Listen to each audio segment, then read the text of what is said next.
నొప్పి మాయం సర్జరీ దూరం ఆపరేషన్ లేకుండా మోకాళ్ల నొప్పులకు ఆధునిక చికిత్స Prana pain clinic. What was the peak of your మీ దృష్టిలో మీ మొత్తం మ్యూజిక్ జర్నీలో ఇంతవరకు? రెమ్యూనరేషన్ పరంగా కావచ్చు, సక్సెస్ కావచ్చు, వాట్ ఎవర్. తాజ్ మహల్ కాదు, సక్సెస్ తాజ్ మహలే డెఫినెట్ గా. ఇట్స్ థర్డ్ మూవీ నాది. సో నాన్నగారు అయిన తర్వాత తమిళ్లో హీరో విజయ్ సినిమా చేశాను, నాళే తీర్పు. దానికి ఆయన 50,000 చెక్ ఇచ్చారు అదే సంవత్సరం. నుంచి 25 నుంచి 50 అంటే నెక్స్ట్ 1 లాక్ ఇచ్చారు. ఏమంక తర్వాత నుంచి గుర్తులేదు నాకు ఎంత ఇచ్చారు. బట్ ఎలా శ్రీలేఖ గారు ఇవన్నీ మీరు డిసైడ్ చేసి ఇంత బడ్జెట్ అని చెప్తారా, లేకపోతే? లేదు, నేను చెప్పేది ఎవరికైనా నేనే బడ్జెట్ ఇంత ఇన్ని లాక్స్ అవుతుంది, ఇన్ని లాక్స్ అవుతుంది, నాకు కావాల్సింది నాకు కావాలంతే. నాకు 50,000 కావాలంటే 50,000 కావాలి. ఎన్నోసార్లు గొడవలు జరిపోయినాయి నాకు రామనాయుడు గారికి. ఎన్నో వారాలు మాట్లాడుకోలే, అయినా పర్లే, నో కాంప్రమైజ్. చిత్రగారు బాలుగారు కావాలంటే చిత్రగారే బాలుగారే కావాలి నాకు. సార్ ఏం చెప్పేవారు? లేదు లేదు, నేను అసలు ఇంత బడ్జెట్ అయితే కుదరకపోతే మానేను సార్, నేను చేయను, నాకు కావాల్సిందే. నేనేమన్నా నాకిమ్మని అడుగుతున్నానా, మీ పాట కోసమే కదా ఇమ్మని అడుగుతున్నా, ఇట్లా అనమాట. సో ఆయనతో వాదన.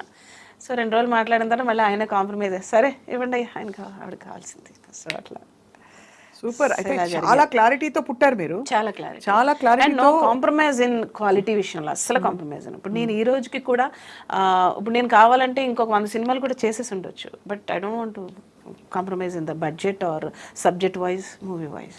25 ఫిల్మ్సా మీరు? లేదండి, 80 అవుతున్నాయి, ఆల్మోస్ట్ 80, మోర్ దెన్ 80. 80 సినిమాలు తక్కువే, బట్ వెరీ సెలెక్టివ్. 80 సినిమాలు చాలా. 80 సినిమాలు, 4,000 పాటలు as a singer. Most amazing. 3 times doctorate in Christian field. Wow, doctorate in Christian songs, highest songs పాడి. అంటే ఇన్ని అచీవ్మెంట్స్ ఇంత చిన్న వయసులో రావడం మీకేమనిపిస్తుంది వెనక్కి తిరిగి చూస్తే? ఏదో ఒక దైవికమైన నిర్ణయం అంటారా మీరు ఈ మ్యూజిక్ ఫీల్డ్ లో ఉండడం? డెఫినెట్గా ప్రతిదీ కూడా అమ్మాయి, నాది ఏం లేదు, ఐఎమ్ ఓన్లీ ఇది ఇన్స్ట్రుమెంట్ అంతే. చిన్నప్పుడు సంగీతం నేర్చుకోవాలనే ఆలోచన కానీ అసలు లేదు, ఎప్పుడు లేదు, అవసరం కూడా లేదు. బహుశా మీరు 12 ఏళ్లకి ఇండస్ట్రీకి వచ్చేసారంటే అవసరం లేదు, అంటే నేర్చుకోవాల్సిన నెసెసిటీ రాలేదు, బట్ నేర్చుకుంటే బాగుండేమో, బట్ ఐ డోంట్ నో. మధ్యలో ఆటుపోట్లు ఏమైనా చూసారా శ్రీలేఖ గారు? అంటే ఛాలెంజెస్, స్ట్రగుల్స్, తొక్కేయడాలు, మిమ్మల్ని సైడ్ లైన్ చేయడాలు.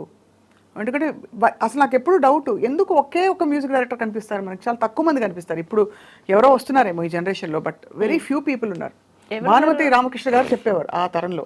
కాదు, ఈ జనరేషన్లో ఎవరున్నారు మీకు? ఎవరు ఒకళ్ళిద్దరు చిన్న, అంటే 1-2 సినిమాలు చేసేవాళ్ళు ఉన్నారు.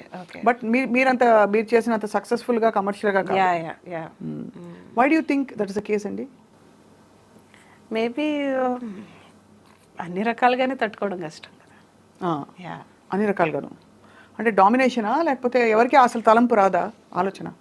డామినేషన్ అని కాదండి. ఫస్ట్ ఆఫ్ ఆల్ మ్యూజిక్ అనేది ఇప్పుడు మనం చేసేసుకుని మనం వినడం వేరు, కమర్షియల్ మ్యూజిక్ వేరు, దానికి నచ్చేలా చేయాలని వేరు. అవును, అది డిఫరెంట్. ఇది ఎందుకంటే మీరు చేసిన పాటలు అన్నీ కూడా కమర్షియల్ వాల్యూ, బ్యూటిఫుల్ గా. కమర్షియల్ లేదని నేను చేయను, అసలు ఏ ట్యూన్ చేయను. ఈవెన్ నా మూవీ ఫ్లాప్ అయినా కానీ పాట రికార్డ్. సో నేను అది definitely I make sure that. So అది ఉంటుంది. అండ్ ప్లస్ టైమింగ్స్, ఎప్పుడు పడితే అప్పుడు టైమింగ్స్ ఉండవు, అదొక ఇష్యూ. సో అదొక ఇష్యూ ఉంటుంది.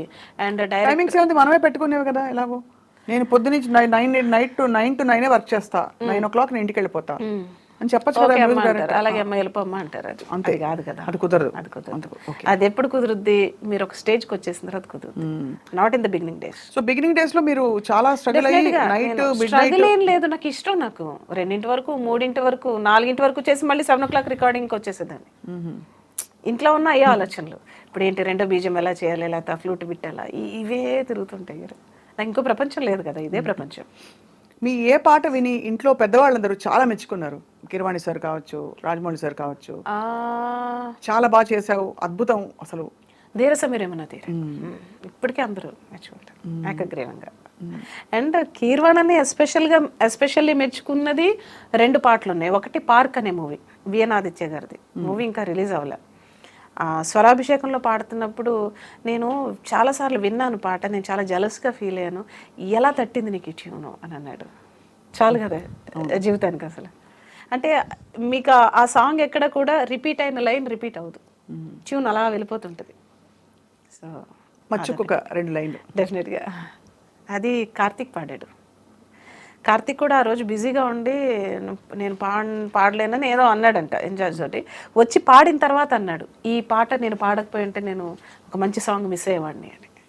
అట్లాంటి ఒక సాంగ్. ఒక సందర్భంలో బాలు గారు, ఈ పాట నువ్వు నాకెందుకు ఇవ్వలేదు, కార్తీక్ ఎందుకు ఇచ్చావు, ఎంత మంచి పాట అని ఆయన. సో గొప్ప గొప్ప ట్యూన్స్ అంటే అప్పుడప్పుడే వస్తాయి, నాట్ ఎవ్రీ టైం. నాకు తెలియలేదు అప్పుడు. సో అలాంటి సాంగ్. గుండె సడి పెంచినట్టుంది గాలి, నన్ను తాకినట్టుంది దూరం, దరి చేరినట్టుంది మాయే, పెనవేసినట్టుంది నాలో, గోదారి పొంగింది ఏమో, కెరటాలు చెలరేగినేమో, మది మూలలాడింది తళతళ మెరుపుల నురగల అలలకు వడి వడి పరుగులతో మనసా.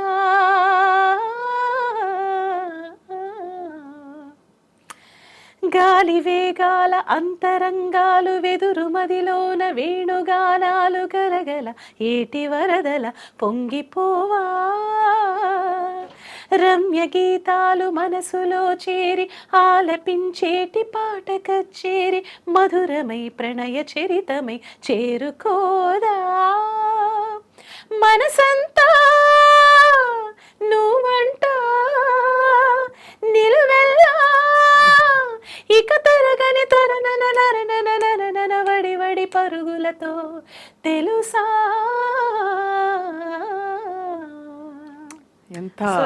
ఎంత క్రియేటివ్ ఇది. యా, అంటే ఇది తట్టడం కూడా చాలా కష్టం. ఎందుకు నాకు తట్టలేదని సార్ అఫ్ కోర్స్ అంటాం, అది వేరు. కానీ మేము మామూలుగా వింటుంటేనే ఈ ట్యూన్ ఇలా క్యారీ చేయాలనేసి, అంటే అన్ప్రెడిక్టబుల్గా ఉంటుంది ట్యూన్. ఇదంతా అంటే ఖచ్చితంగా ఒక డివైన్ గిఫ్ట్ లేకపోతే ఇలా ఆలోచించడం కష్టం. క్రిస్టియన్ ఆల్బమ్స్ మీరు చాలా చేశారు కదా శ్రీలేఖ గారు. నేను మర్చిపోయాను, ఉండండి, ఇంకొక సినిమా అని చెప్పాను కదా, సారీ ఫర్ అది. సో నాకు ఒక రోజున ల్యాండ్ నెంబర్ కాల్ వచ్చింది. అప్పుడు సెల్ ఫోన్స్ లేవు. ఇది 2001 అనుకుంటా. 2001లో చెన్నైలో ల్యాండ్ కాల్ వచ్చింది. హలో, మామూలుగానే నాకు వణుకు, కీరవాణి అనే మాట విని ఏం తిడతాడో ఏంటో అని. అందరికంటే పెద్ద కదా తను, అందరికంటే చిన్న నేను. సో చిన్నప్పటి నుంచి ఆ భయం బాగా ఉంది. ఏం శ్రీలేఖ ఏం చేస్తున్నావు అంటే, ఏదో అయిపోయింది, ఏదో చేస్తాను, తప్పు చేస్తాను. ఏం లేదు పెద్దన్న, చెప్పు, తిన్నావా అన్నాడు. తిన్నాను. 3 ముక్కలాట నువ్వు చేసావా అన్నాడు. అవును పెద్దన్న, నేనే చేశాను. తను రాజమండ్రి రైల్వే స్టేషన్లో ఉంటే ఎక్కడో టీవీలో యాడ్ వస్తుంది, సినిమా రిలీజ్కి ముందర యాడ్.